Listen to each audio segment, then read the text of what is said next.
মানে ওই পূর্ণিমাটা কোজাগরী পূর্ণিমা। দ্বিতীয় দোল পূর্ণিমা, তৃতীয় শরৎকালোচিত যে পূর্ণিমা শারদের চাঁদ। বুঝবো এখনো বুঝতে পারলেন? রাস পূর্ণিমা, নানক জয়ন্তী, গুরু নানকের জন্ম, নানক জয়ন্তী, রাস পূর্ণিমা। এইবার বলি সব থেকে এই তিনটের মধ্যে আবার কোনটা ফার্স্ট, কোনটা সব থেকে বেশি সাজে চাঁদ? এমন সেজে ফেলেছিল লাস্টে লজ্জায় নিজে মুখ লুকিয়ে ফেলেছিল চাঁদ। কোন দিন? কবে? বাস পূর্ণিমা নাকি বলে? ও রাস পূর্ণিমা। আচ্ছা আচ্ছা, কানটা খাটো হয়ে গেছে গো। এই সব থেকে চাঁদ সুন্দর সেজেছিল সেই দিন, কিন্তু এত সুন্দর সেজে ফেলেছিল লাস্টে লজ্জায় নিজের মুখ লুকাতে বাধ্য হয়েছে। চাঁদ দেখে কোন দিন?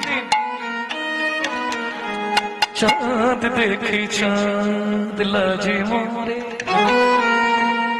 সজনী, চাঁদ দেখি চাঁদ লাজে মোরে। কোন দিন? আরে দোল পূর্ণিমা। চাঁদ দেখি চাঁদ লাজে মোরে যেদিন মহাপ্রভু জন্মালেন। এই দোল পূর্ণিমার আর একটা নাম আছে কিন্তু, কি নাম জানো? হোলি। হোলি। এই হোলি কোথা থেকে জানেন আপনারা? হোলি নামটা কার জানেন না? শুনে নিন, সামনেই আসছে তো বলে নিন। হোলিকা কার নাম? হোলিকা কার নাম জানেন? এইটা সত্য যুগ থেকে প্রচলিত হয়ে আসছে। ভাববেন না যে হোলি পূর্ণিমা বা হোলি খেলাটা এই যুগে, না। বৃন্দাবনে যেটা হয়েছিল সেটা দোল খেলা। দোল শুরু কিন্তু সত্য যুগ থেকে। কার নাম অনুসারে হোলি জানেন? হিরণ্যকশিপুরের বোনের নাম ছিল হোলি, অর্থাৎ প্রহ্লাদের পিসির নাম ছিল হোলিকা। এই হোলিতে রং মাখার কারণ কি বলে দিই, শুনে নিন।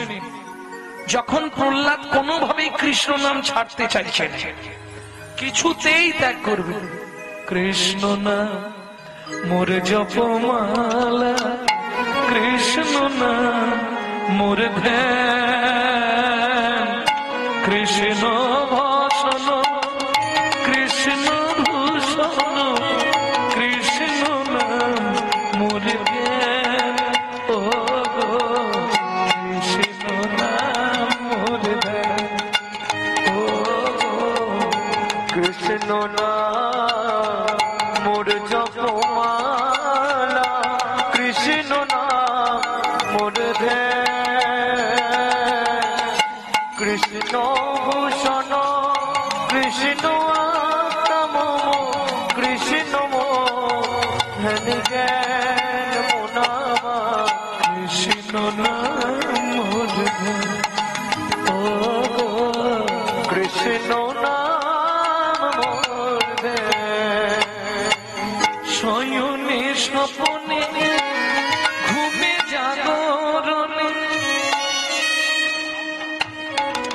শয়নে স্বপনে ঘুমে জাগরণে, বিজড়িত প্রাণ, শয়নে স্বপনে ঘুমে জাগরণে, বিজড়িত কৃষ্ণ প্রিয়তম, কৃষ্ণ আত্মা মম, কৃষ্ণ প্রিয়তম, কৃষ্ণ আত্মা মম, ওই নাম জপি অবিরা, ও গো কৃষ্ণ নাম মোর জ্ঞান, ও গো কৃষ্ণ নাম মোর ধ্যান, মোনামা কৃষ্ণ নাম।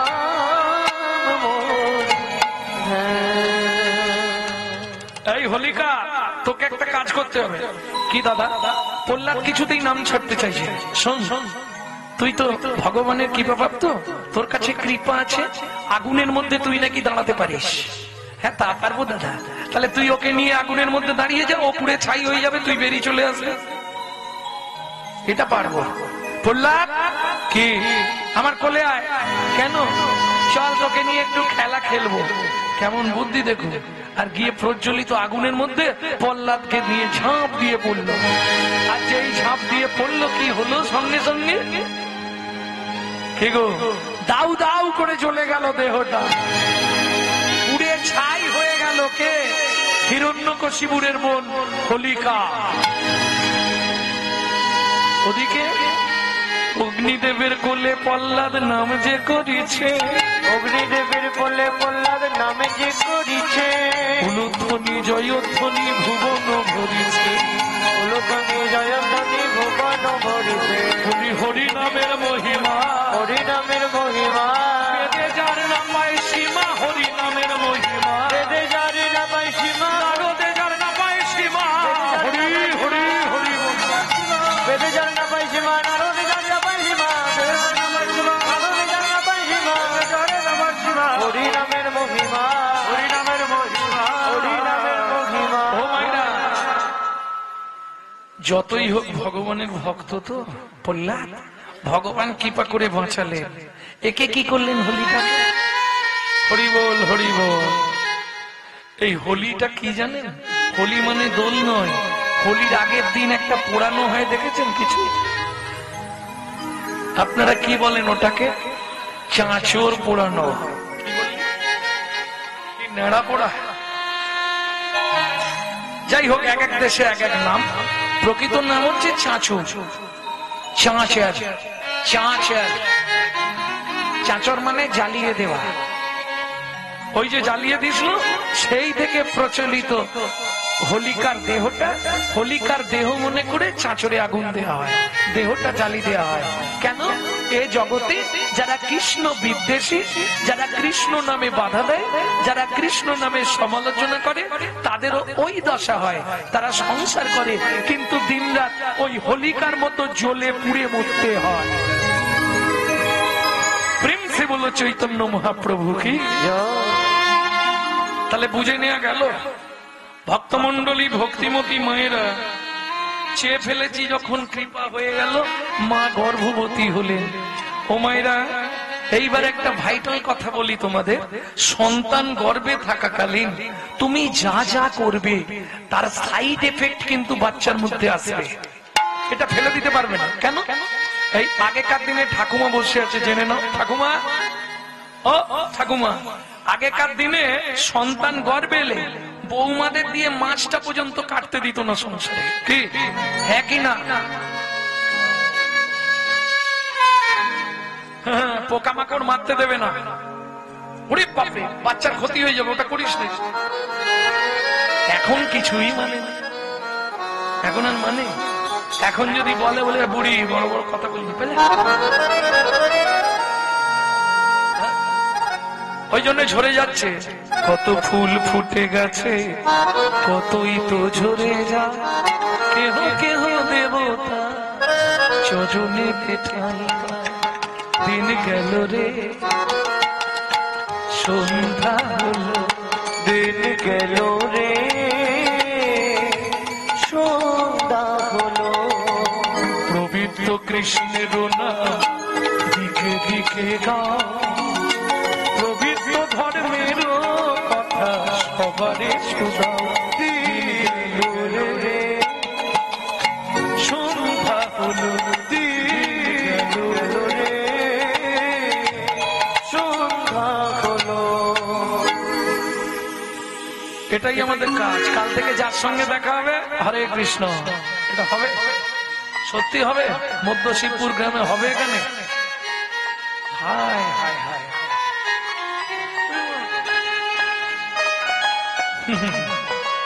সে কি কথা। আর দেখবেন ভালো কথা শুনবার মানুষ নেই, খারাপ কথা বললে কি, আরে তারপর কি হলো,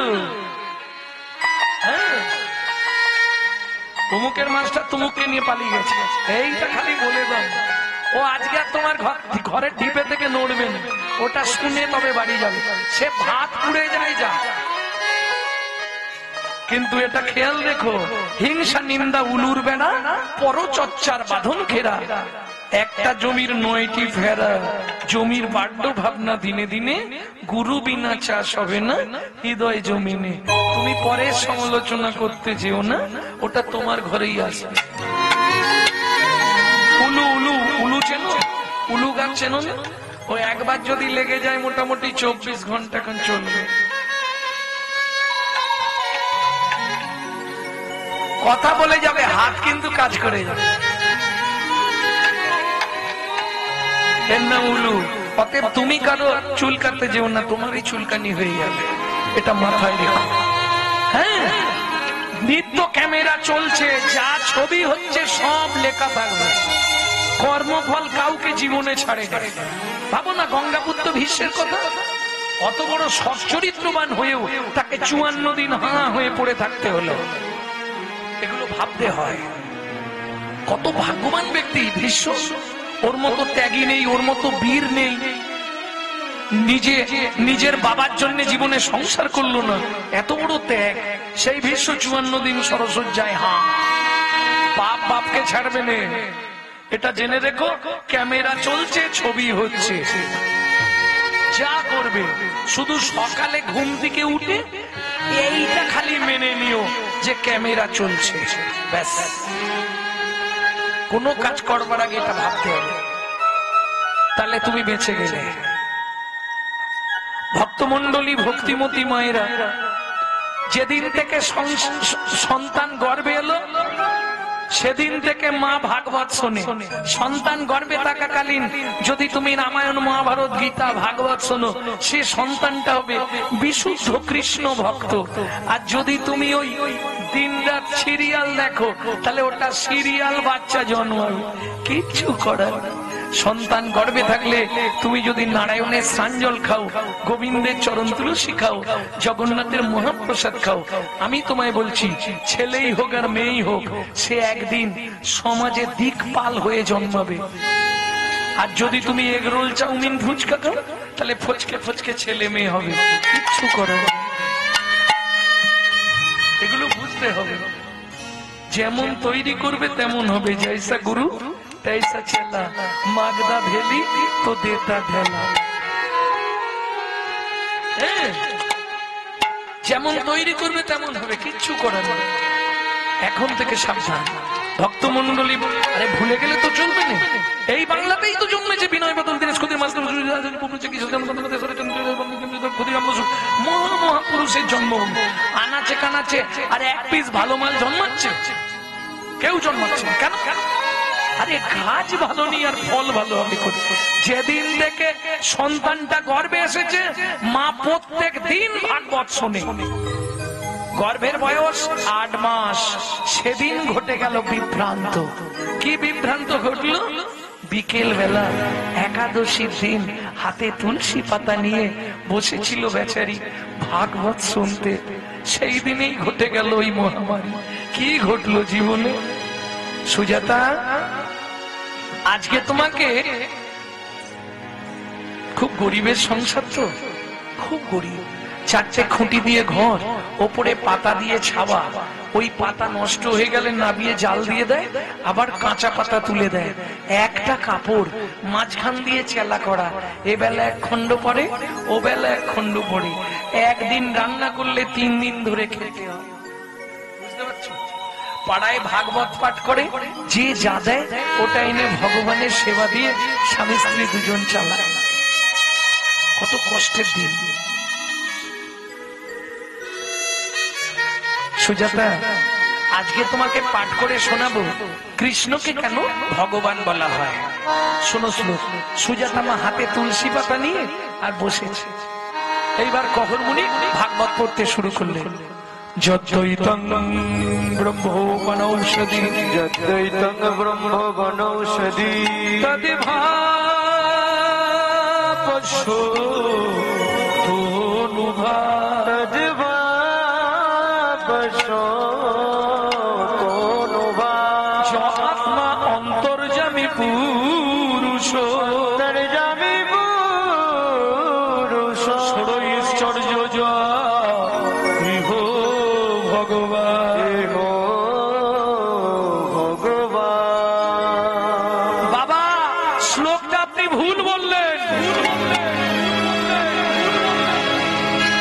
বাবা শ্লোকটা আপনার ভুল হয়ে গেল। সুজাতা কে বলছে? স্বামী, আমার পেটের ভেতর থেকে বাচ্চাটা বলছে। স্তব্ধ হও বালক,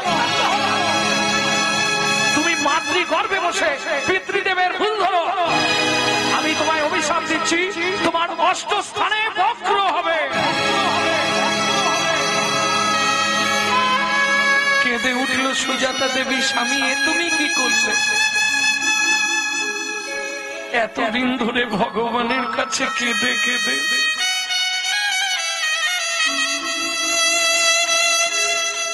যদিও ভগবান কৃপা করল, তাও তুমি তাকে অভিশপ্ত করে দিলে। 23 বছর পর মা পেয়েছে সন্তান, কত কষ্ট। এই জীবনে ওই মায়েদের মতো দুঃখী কেউ আছে যে মায়ের সন্তান হয়নি? এতদিন পরে যদিও ভগবান কৃপা করল, তুমি তাকে অভিশপ্ত করে দিলে। স্বামী, কাজটা মোটেই ভালো করল না। সুজাতা,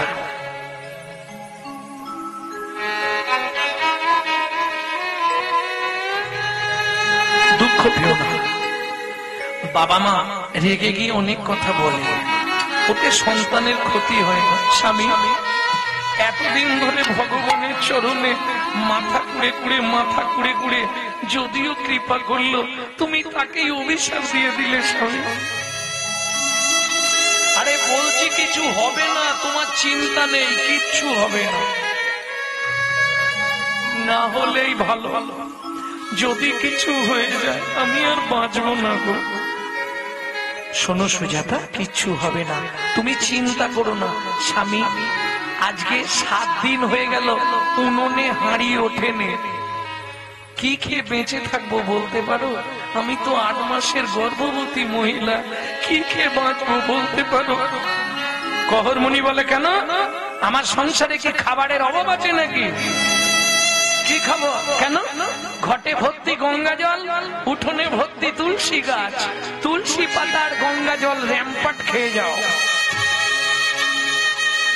ও মাইরা, 8 মাসের গর্ভবতী মহিলা তুলসী পাতা আর গঙ্গা জল খেয়ে থাকতে পারে? পারবে? সম্ভব নয়।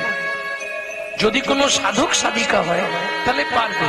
তবু একটা আপনাদের শুনিয়ে দিই, 12 বছর শুধু তুলসী পাতা আর গঙ্গার জল খেয়ে বেঁচেছিলেন ঠাকুর সীতারাম ওঙ্কার নাথ। মানুষের পক্ষে সম্ভব নয়। মহাত্মা যারা তারা পারবে, ভগবানের দুধ যারা তারা পারবে। বেশ, ঠিক আছে, আগামীকাল সকাল বেলায় আমি মিথিলায় যাব জনক রাজার কাছে। জনক রাজা অত্যন্ত দানি মানুষ, আমাকে দেখলে কিছু না কিছু দেবে। মিথিলায় জনক রাজা মানে সীতার বাবার কাছে। পরের দিন সকালবেলা স্নান করে, ও মাইরা, স্নান করলে হিন্দু ধর্মে প্রথম যেতে হবে গাছের কাছে, তাই তো? যে যে গাছটা প্রিয়, কেউ আম গাছ, কেউ জাম গাছ, কেউ তেঁতুল গাছ, কেউ তাল গাছ, কেউ নারকেল গাছ। জাননি গাছের কাছে? ও তুলসী গাছের কাছে। আচ্ছা আচ্ছা, যার যেটা প্রিয় যান তুলসী গাছের কাছে। কিন্তু মাথায় রাখবেন, কোন সময় ভিজে কাপড়ে তুলসীর কাছে যাবেন না, আর কোন সময় এক হাতে তুলসীকে জল দেবেন না। আবার 2 হাত দিয়েও ঘটি ধরা যাবে না। কোথায় দেবে? দেখো একবার, দেখেন, একদম এইখানটা ভালো করে ধরে রাখবে। তাহলে আর ঝামেলা নেই না, তাও হবে না। আপনাকে 3টে আঙুল, তর্জনী, মধ্যমা, বৃদ্ধা। কারণ তুলসীকে জল দেওয়া মানে অন্য কিছু নয়, ঘুষ দেওয়া। তুলসী তুলসী নারায়ণ, তুমি তুলসী বৃন্দাবন, তোমার শিরে দিলাম জল, অন্তিমকালে দিও স্থল। এই যে আপনাকে গোলকে জায়গা দেবে, তুলসীর জায়গা ওটা। তুলসী পাস করালে তবে বিল পাস হবে। এইবার 4 জন সাক্ষী লাগে ওখানে। কে কে 4 জন সাক্ষী দেবে? প্রথম সাক্ষী দেবে সূর্যদেব, বাকি 3 জন আপনার এইখানে আছে 3 জন। এই জন্য তুলসীতে জল দেবার আগে এই 3টে আঙুল ব্যবহার করতে হয়, বৃদ্ধা, তর্জনী, মধ্যমা। 3টে আঙুল দিয়ে ঠিক ঠিক কোন এর বিপরীতে দেখুন একটা উঁচু ঢিপি আছে। এই উঁচু ঢিপিটা দেখেন, আমি থাকতে থাকতে দেখেন, এই উঁচু ঢিপিটার 3 দিকে 3টে গর্ত আছে। দেখো, হ্যাঁ, হাতে গরম প্রমাণ। এই উঁচু ঢিপিটার 3 দিকে 3টে গর্ত, এই যে 3 দিকে 3টে গর্ত আছে। এই 3টে গর্তে হাত দিতে হবে, দিয়ে জলটা ঢালতে হবে। এটা মাথায় রাখবেন। এই 3 তত্ত্বটা কোন তত্ত্ব? ওপরে যমুনা নিচে সরস্বতী, উপরে যমুনা নিচে সরস্বতী, ওপরে যমুনা নিচে সরস্বতী, উপরে যমুনা নিচে সরস্বতী, পাশেতে গঙ্গা বয়, পাশেতে গঙ্গা বয়। কোন শুভ কাজ করিবার কালে, কোন শুভ কাজ করিবার কালে, ত্রিবেণী সাক্ষী রয়, ত্রিবেণী সাক্ষী রয়।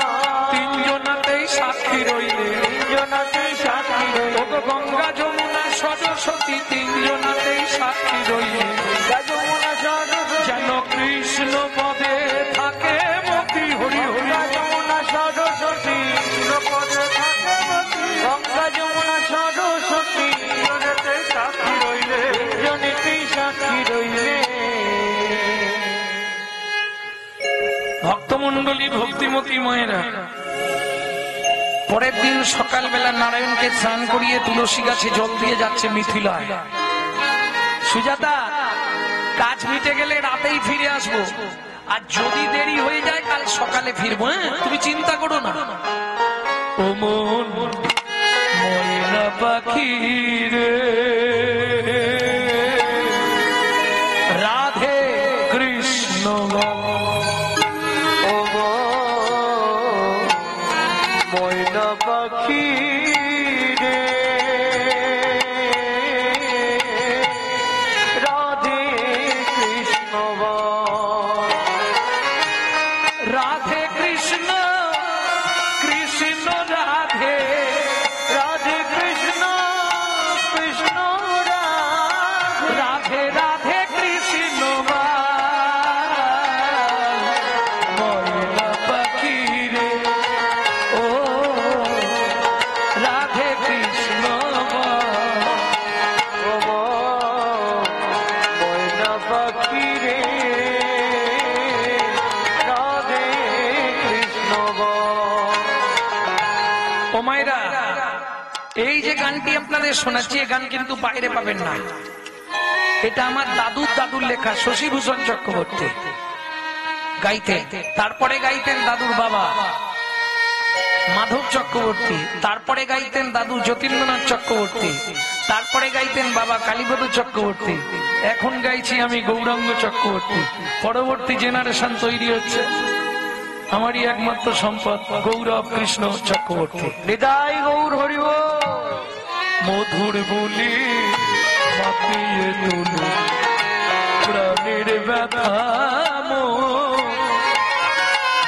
হোক না শিথিল মায়ার বাঁধন, হোক না আধার সবে হারায়ে পাই যেন আমি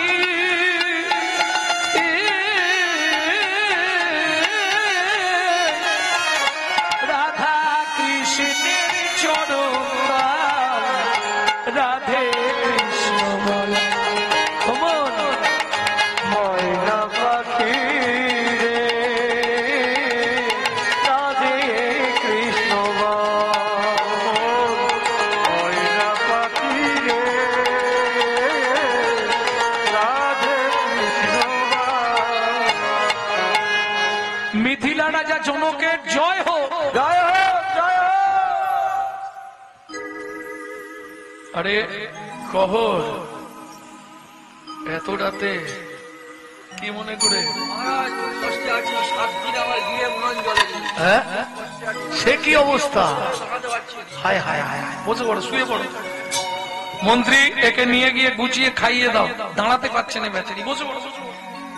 কিন্তু শোনো কহর, আজকে ভালো দিনে তুমি এসেছো।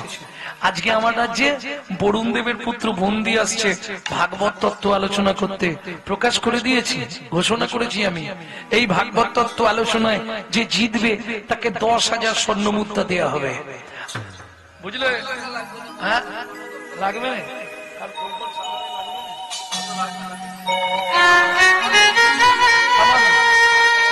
বেশ, তবে শোনো, যে হেরে যাবে তাকে ওই নদীর জলে ডুবিয়ে দেওয়া হবে। প্রথমটাই রাজি ছিল, দ্বিতীয়টা শুনেই বলছে মহারাজ আমার স্ত্রী 8 মাসের গর্ভবতী, যদি আমি হেরে যাই, যদি আমাকে মেরে ফেলে আমার বউটাকে কে দেখবে? ও দরকার নেই, আপনি যদি কিছু দান দেবেন দিন, না হলে আমি চলে যাই। জনক রাজা বলে কহর, ত্রিভুবনে তোমার মতো পণ্ডিত কে আছে? আর তোমাকে হারাবে এ ক্ষমতা কারো আছে? তুমি যদি চলে যাও আমার রাজ্যটা অপমানিত হবে, তাই না? বলছেন মহারাজ তাহলে হয়েই যাক, চলুন। একদিকে বরুণ দেবের পুত্র বন্দী, অন্যদিকে কহর মরু। শুরু হলো ভাগবত তত্ত্ব আলোচনা। বারবার তিনবার বন্দী যে হারিল, চতুর্থবারে কহর মুনি হারিয়া যে গেল।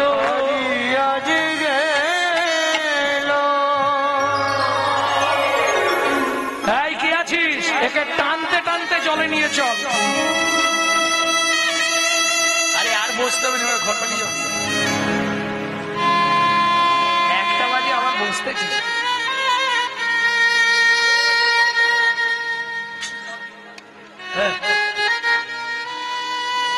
আমি ভাবছি যাচ্ছে মানে যাক কমলো, একবারে চলে যাচ্ছে। ও মা আবার এসে বসতেছে 1টার সময়। ভক্তমন্ডলী, ভক্তিমতী মায়েরা কি করবে? আমাকে মেরো না গো, বিশ্বাস করো আমার স্ত্রী 8 মাসের গর্ভবতী, আমি মরে গেলে তাকে দেখার কেউ নেই, কে শুনবে? সবাই মিলে টানতে টানতে নিয়ে গিয়ে ওই নদীর জলে। আমাকে মেরো না, আমাকে মেরো না, আমাকে মেরো না, সুজাতা।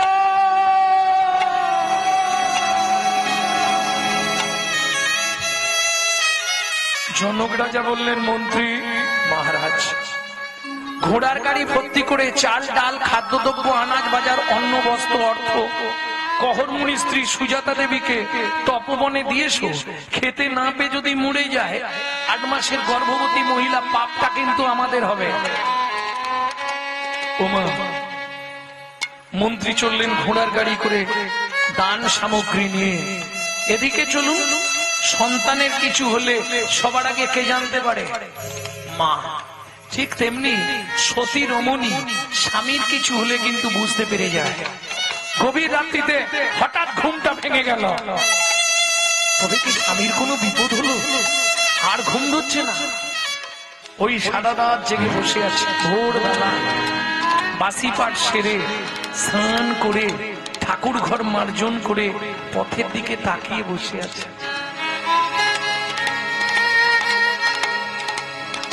হঠাৎ শুনতে পেল ঘোড়ার গাড়ির শব্দ। ছুটে বেরিয়ে এসছে। কোথা থেকে আসছেন? মিথিলা থেকে। বলছি কালকে যে আমার স্বামী মিথিলায় গেছিল, পরে বলছি মা, আগে মালপত্র না ভাই। না না, বলুন না আমার স্বামী কোথায়। শোনো মা, কালকে মিথিলায় ভাগবত তত্ত্ব আলোচনা ছিল, সেখানে প্রকাশ ছিল যে জিতবে তাকে 10,000 স্বর্ণ মুদ্রা দেয়া হবে, কিন্তু যে হেরে যাবে তাকে নদীর জলে ডুবিয়ে মারা হবে। তারপর তোমার স্বামী হেরে গেছিল, ওই বরুণ দেবের পুত্র বন্দী তার লোকজনকে দিয়ে তোমার স্বামীকে ওই নদীর জলে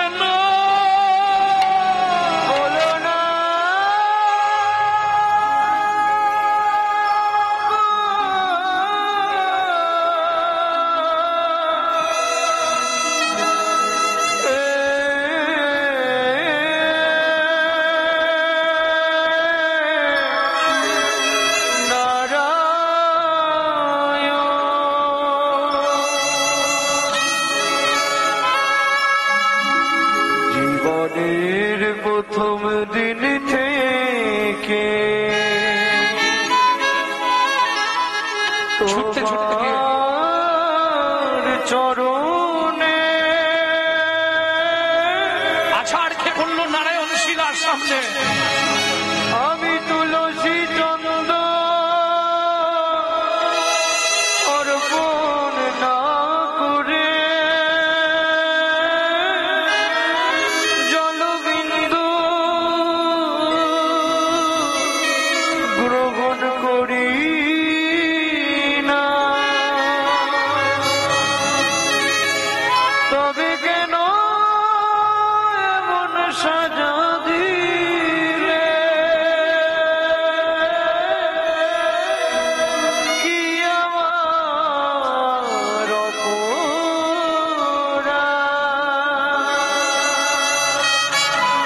কেন আমার স্বামীকে কেড়ে নিলে? এই কি তোমার উপহার? এই কি তোমার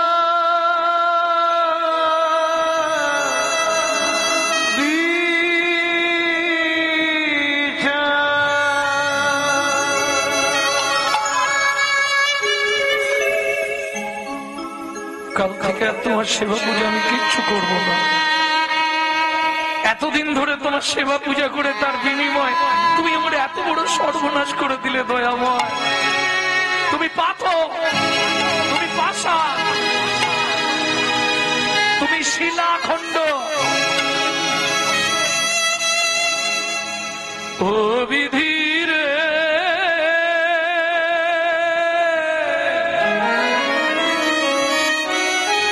ও বিধি রে,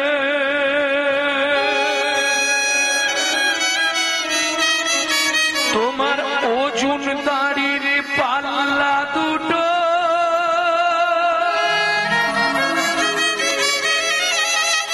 সমান হলো কি? আয় বিধাতা, তোমার মন বিচার দেখিনি। ওজন দাড়ির পাল্লা দুটো সমান হলো কি?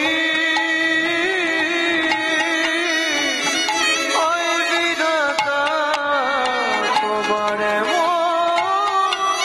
বিচার দেখিনি।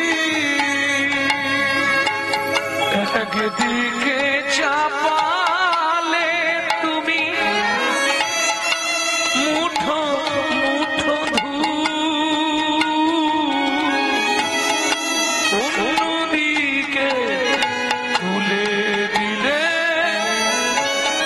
সেবা পূজার ভুল। বিধাতা,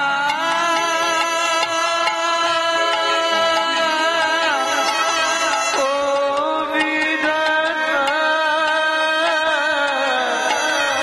এই কি বিচার বলো তোমার? এও তোমাকে বলে রাখছি, আমার এই ছেলের আমি জন্ম দেব না। এ ছেলে আমার কার পরিচয় নিয়ে বাঁচবে? তুমি যেমন আমার স্বামীকে কেড়ে নিয়েছো, দেখো এই পাপে তোমাকে লিপ্ত করব। এই মুহূর্তে গঙ্গায় ঝাঁপ দিয়ে মরবো। ও মা যা বললো তাই করলো। ছুটিতে ছুটিতে তবে গঙ্গা তীরে আইলা, জলে ঝাঁপ দেবে বলে মনেতে ভাবিলা। জলে ঝাঁপ দেবে বলে মনেতে ভাবিলা। পতিত পাবনী মা গঙ্গা, আমার এই গর্ভের সন্তানকে নিয়ে আমি তোমার বক্ষে আশ্রয় নিলাম। মাগো, তুমি আমায় রক্ষা করো। জয় মা, জয় মা গঙ্গা, মা গঙ্গা, জয় মা গঙ্গা। এত বলি গঙ্গা জলে ছাপ দিতে গেল,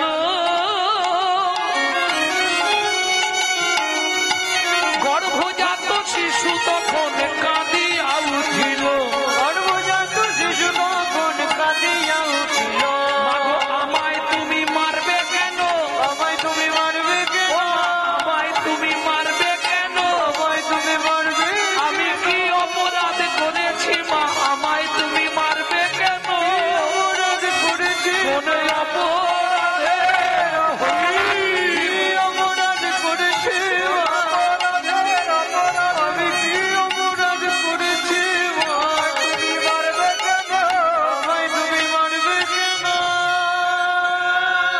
ও মা, তোমার গর্ভে জন্ম নিয়েছি, এটাই কি আমার অপরাধ? বলো, কেন তুমি আমাকে পৃথিবীর আলো দেখতে দেবে না? কেন তুমি আমাকে মেরে ফেলছো? বলো না মা। কোন মা ঝাঁপ দিতে পারবে? পেটটা ধরেই ঘাটেই বসে কাঁদছে মা।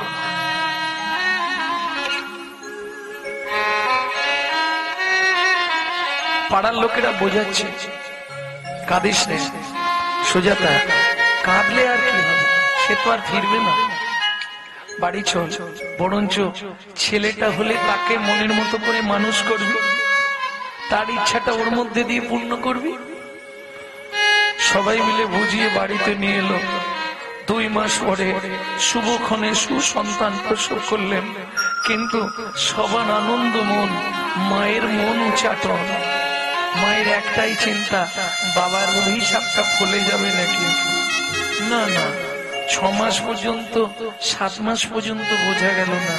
তারপর আস্তে আস্তে একটু একটু বাঁক হচ্ছে, যতদিন যায় তত বাঁক বাড়ে। যখন 11 বছর, তখন পর্যন্ত উঠতে পারে না, একদম পুরোপুরি বাঁক হয়ে গেছে, 8টা বাঁক।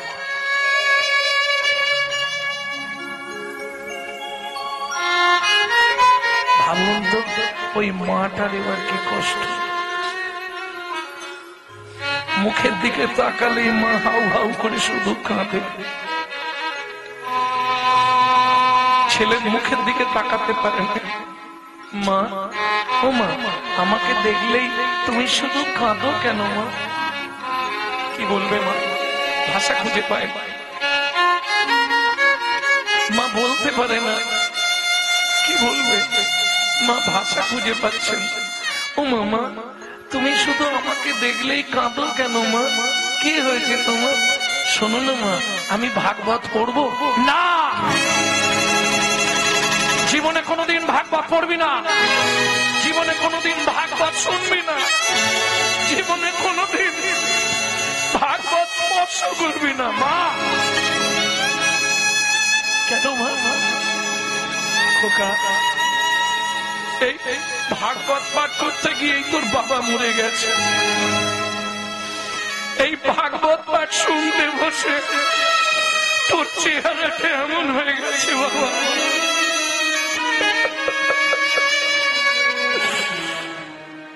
কোনদিন ভাগবত শুনিস নে বাবা।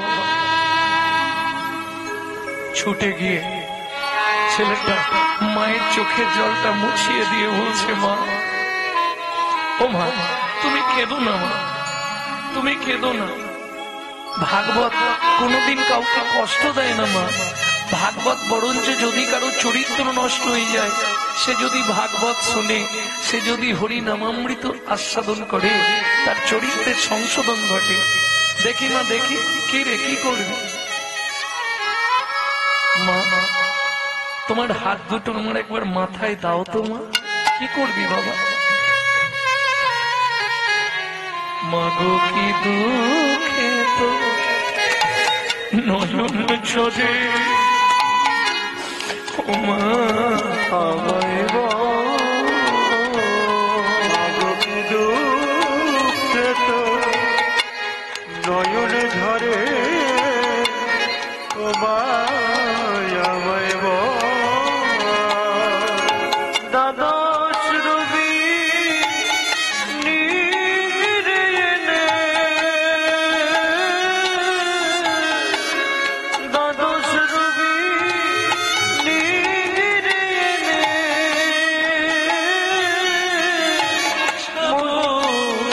আখির